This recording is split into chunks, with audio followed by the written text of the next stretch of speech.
أعوذ بالله من الشيطان الرجيم بسم الله الرحمن الرحيم رب اشرح لي صدري ويسر لي أمري واحلل عقدة من لساني يفقهوا قولي. So I watched this video, which is by an Israeli influencer woman. She pretends to be an Iranian woman. So what she does is she stands with a Iranian flag in her hand, and she is wearing this robe, and she is wearing a hijab.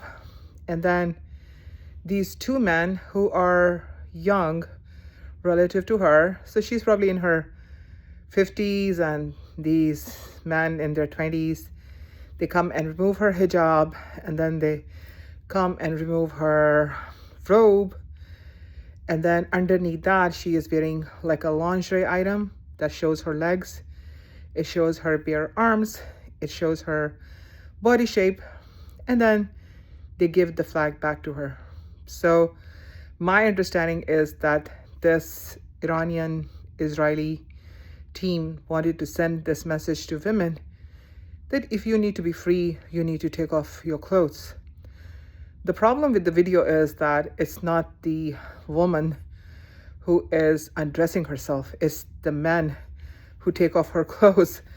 So if she was trying to give the message that the Iranian women are oppressed by all those clothes, so then she should be the one who should take it off, not the men. Well, that's the surface problem with that video. However, I want to talk more in depth about the Islamic doctrine of Muslim women covering themselves and how it protects us. So essentially, the commandments for Muslim women to cover themselves come from the basic two ayahs 24:31 and 33:59. And essentially what it says is that women should bring their cloaks or their outer coverings around themselves when they are in front of men other than their mahram men.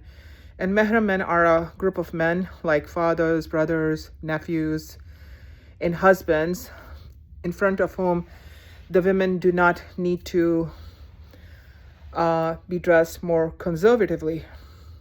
And then there are other commandments that if a person needs to speak to a Muslim woman and she's at her home, it's better to, speak from a, establish some sort of a boundary. So there are all these kind of regulations.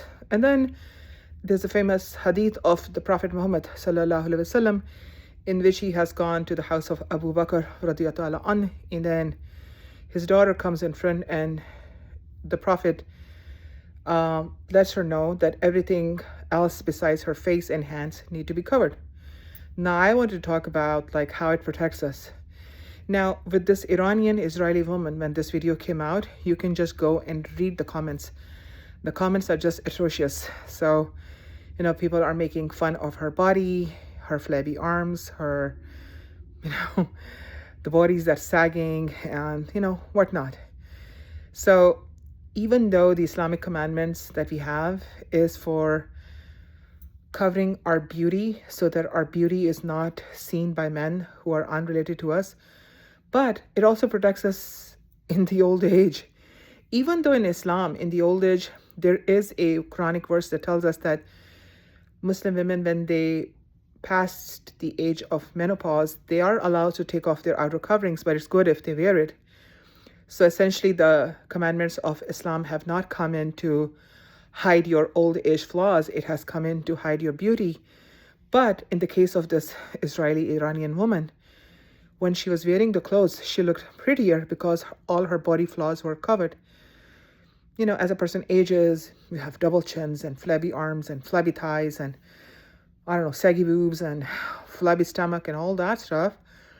So when you are in your robes and in your scarves, you look better, and you are saved from all the mockery and the criticism that these people are making of her.